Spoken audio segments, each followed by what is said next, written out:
Most people believe that the people investigating crimes are the last people they should ever suspect.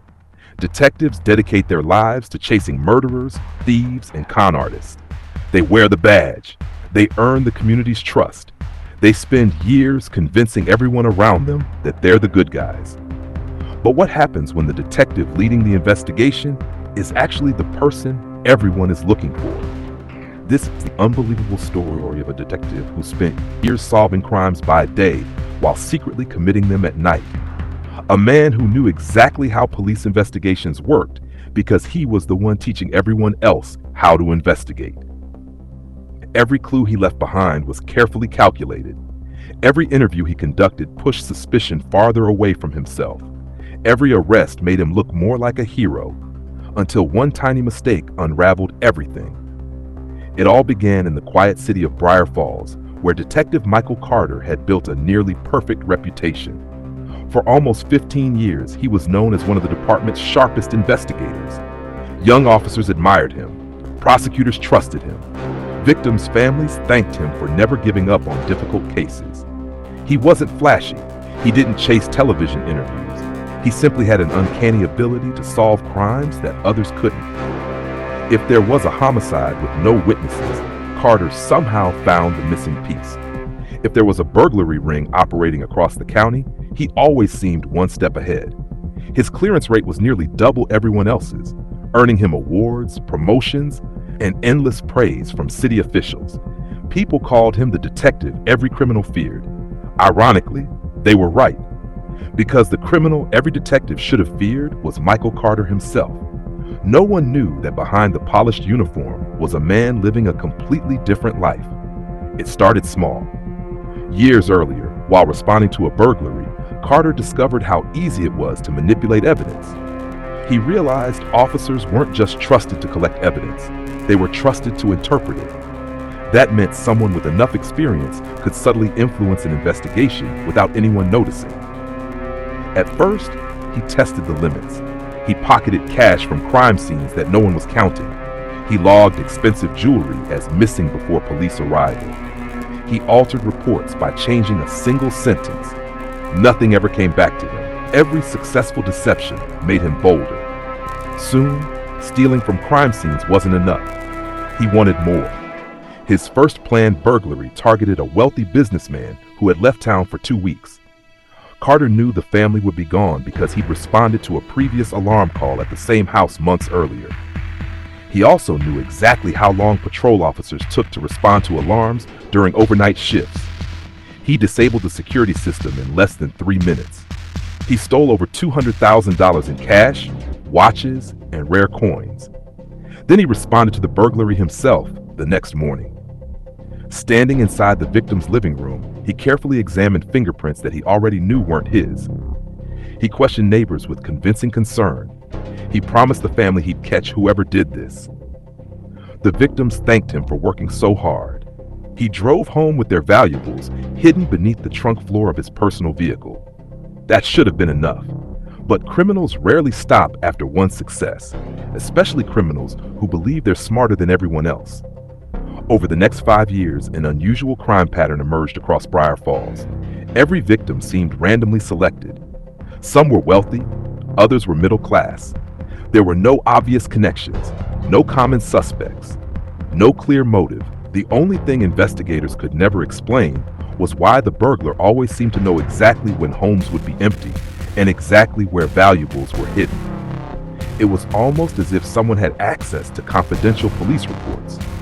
Someone who understood alarm response times. Someone who knew which neighborhoods had fewer patrol officers. Someone inside law enforcement. The idea was briefly mentioned during one meeting. It lasted less than 30 seconds. Everyone laughed. Nobody wanted to believe a police officer could be responsible. Michael Carter laughed louder than anyone.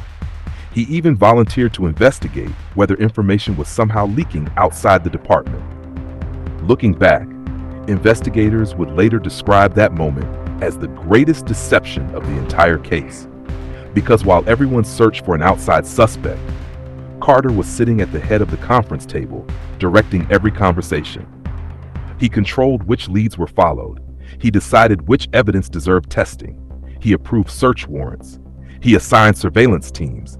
If investigators accidentally got too close, he simply redirected them somewhere else. And because he had earned everyone's trust over 15 years, no one questioned him. The crimes became more sophisticated. Burglary turned into blackmail. Blackmail turned into extortion. Eventually, Carter discovered something even more valuable than stolen jewelry: secrets. As a detective, he had access to confidential interviews, financial records, pending divorces, hidden affairs, business disputes, and criminal investigations that had not yet become public. He began anonymously contacting wealthy people. He demanded money in exchange for keeping their private lives hidden. Some victims paid immediately. Others ignored him. Those who refused often found themselves becoming the focus of mysterious investigations that consumed months of their lives. Nothing was ever proven against them. But the legal bills alone were enough to ruin some families financially. Again, no one suspected Carter. After all, he was simply doing his job. Then everything changed because of one case involving a missing college student named Emily Brooks. Emily disappeared after leaving work late one Friday evening. Her car was found abandoned near a hiking trail. Her phone had been destroyed. There were almost no clues. Naturally, Detective Carter was assigned to lead the investigation. Television cameras showed him giving emotional interviews, asking the public for help. He promised Emily's parents he would bring her home. Behind closed doors, however, Carter knew something no one else did. Emily had accidentally seen him. 2 weeks earlier, while committing another burglary, she'd driven past the house and briefly made eye contact with him as he carried property to his vehicle. At the time, she hadn't recognized him. But when investigators later released neighborhood security footage related to another burglary, Emily quietly called the police, saying one of the people looked strangely familiar. The call was routed directly to Detective Carter. He erased the recording before anyone else heard it. Days later, Emily disappeared. Now Carter wasn't simply protecting stolen property. He was protecting his entire double life. The investigation consumed the city. Search teams covered hundreds of acres. Volunteers handed out thousands of flyers. National media picked up the story. The pressure mounted every single day. Ironically, Carter became something of a local celebrity because of how tirelessly he appeared to work the case. He barely slept. He attended every search. He comforted the family. He spoke at community meetings. People praised his dedication. No one realized he was carefully controlling the investigation from the inside, making sure the truth stayed buried just a little longer. But every criminal, no matter how careful, eventually makes a mistake. And Carter's mistake wasn't dramatic. It wasn't a confession. It wasn't DNA. It wasn't a witness coming forward. It was something so ordinary that nearly everyone overlooked it. Except one rookie detective who had absolutely no idea he was about to expose the city's most trusted investigator. The rookie detective's name was Daniel Reyes. He'd only been with the department for 8 months and was still learning how major investigations worked. Unlike the veteran detectives, Reyes didn't have years of experience telling him what was normal. He simply followed the evidence wherever it led. While reviewing hundreds of pages of reports from Emily Brooks' disappearance, one detail caught his attention. Every witness interview had been meticulously documented. Every surveillance request had been logged. Every piece of evidence had a chain of custody, except for one phone call. A report mentioned that an anonymous caller had claimed Emily believed she recognized someone connected to a recent burglary investigation. The report referenced the tip, but there was no audio recording attached, no transcript, and no dispatch log. That wasn't just unusual, it violated department policy. Every incoming tip was automatically recorded and archived, unless someone deliberately removed it. Reyes assumed it was a technical issue. He contacted the communications center and asked them to pull the original recording. The dispatcher searched the archives. Nothing. She searched the backup server. Still nothing. Finally, she found a system log showing that the recording had existed for exactly 17 minutes before being manually deleted. Only one person had the clearance to authorize that deletion: Detective Michael Carter. Reyes stared at the computer screen, convinced there had to be an innocent explanation. Maybe the recording contained sensitive information. Maybe it was corrupted. Maybe someone accidentally deleted the wrong file. When he asked Carter about it, the veteran detective didn't hesitate. There must have been a software glitch, Carter said with a shrug. Those systems aren't perfect. It sounded reasonable, but something about the answer bothered Reyes. Carter hadn't even asked which recording Reyes was talking about. He answered too quickly. Over the next several days, Reyes quietly began checking other investigations Carter had led over the years. He wasn't looking for evidence of corruption. He was looking for another missing recording. Instead, he found something stranger. In case after case, Carter had somehow been the first detective assigned whenever the crime involved expensive jewelry, collectible coins, cash, or rare artwork. Statistically, it made no sense. Assignments were supposed to rotate, yet somehow Carter always seemed to land the department's highest value theft cases. Coincidence? Maybe. But Reyes kept digging. He created a timeline of every major burglary over the last 6 years. Then he overlaid Carter's vacation schedule. One date immediately stood out. There wasn't a single burglary during the weeks Carter had been out of town. Not one. Crime never takes vacations.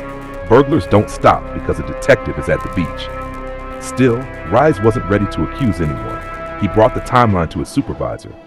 The response surprised him. "You've been watching too many crime shows." The lieutenant laughed. "Carter's the best investigator this department has." The conversation ended there. Most people would have dropped it. Reyes didn't. Instead of trying to convince anyone else, he decided to verify one simple question. Could Carter's whereabouts actually be confirmed during the nights the burglaries occurred? Department GPS records showed Carter's patrol vehicle exactly where it should have been. But something didn't add up. Many of the crimes happened while Carter's assigned vehicle sat parked outside police headquarters. Then Reyes remembered something he'd heard during orientation. Detectives weren't required to use department vehicles after hours. They could drive their personal cars. That meant the GPS proved almost nothing. Reyes requested traffic camera footage from several burglary nights. Most of the recordings had already been erased due to retention limits. But one intersection still had archived footage. At 2:14 in the morning, a dark SUV passed through the intersection, heading toward one of the burglary scenes. The license plate wasn't visible, but the vehicle had a distinctive dent above the rear wheel. Later that afternoon, Reyes walked through the employee parking lot. There it was, Michael Carter's personal SUV, with the exact same dent. It still wasn't enough. Hundreds of similar vehicles existed. He needed something undeniable. So Reyes made a decision that could end his career if he was wrong. Without telling anyone, he placed Carter under quiet surveillance. For 4 nights, nothing happened. Carter went home, walked his dog, watched television. Everything looked completely normal. On the 5th night, just after midnight, Carter left his house wearing jeans, a baseball cap, and dark gloves. He drove across town, not toward the police station, toward an upscale neighborhood where several families were away on summer vacations. Reyes stayed several blocks behind. Carter parked without turning on his headlights. Then he disappeared between 2 houses carrying a backpack. Reyes immediately called for backup. But before officers could arrive, Carter emerged carrying a small safe. He loaded it into the SUV, then calmly drove away. The responding officers found the back door of the home forced open. The burglary had happened exactly as Reyes suspected. Only this time, someone had witnessed the entire thing. Reyes expected the department to move quickly. Instead, chaos erupted. No one wanted to believe the evidence. Some officers insisted there had to be another explanation. Others accused Reyes of setting Carter up. The police chief ordered an outside agency to take over the investigation to eliminate any appearance of bias. Within hours, state investigators arrived. Unlike Carter's co-workers, they had no emotional attachment. They followed the evidence wherever it led. Search warrants were executed on Carter's home, vehicles, storage units, and financial records. What they found stunned everyone. Hidden beneath the floor of his workshop were dozens of sealed containers. Inside were watches, jewelry, rare coins, cash, designer handbags, firearms, electronics, items connected to burglary reports dating back nearly 7 years. Each container was carefully labeled with coded numbers that matched Carter's private notebook. It wasn't random. It was organized like a warehouse inventory. Then investigators opened a locked filing cabinet. Inside were confidential police reports that had never left department evidence rooms, victim addresses, alarm system diagrams, investigation notes, interview summaries, everything Carter needed to choose his next target. But the most shocking discovery came from a small, encrypted hard drive. Forensic analysts recovered hundreds of personal files on citizens who had never been charged with crimes. Medical records, financial statements, private photographs, divorce filings, business contracts, information Carter had secretly copied from police databases over the years. It explained the blackmail, it explained the extortion, it explained how he always seemed to know exactly who was vulnerable. Then investigators found one final folder labeled simply Emily. The room went silent. Inside were surveillance photographs, maps, schedules, phone records. It confirmed everyone's worst fear. Emily Brooks hadn't been a random victim. She had become a target because she unknowingly threatened to expose the detective hiding in plain sight. The man trusted to solve her disappearance had spent weeks making sure no one ever discovered why she vanished. For the people of Briar Falls, the betrayal was almost impossible to process. The detective they had praised, the investigator they had trusted, the hero who stood beside grieving families, had secretly been manipulating them all along. And as investigators continued digging through Carter's past, they realized something even more disturbing. The burglaries had only been the beginning. There were other unsolved cases, other missing people, other investigations where Michael Carter had been the lead detective. And now, every single one of those cases would have to be reopened from the very beginning.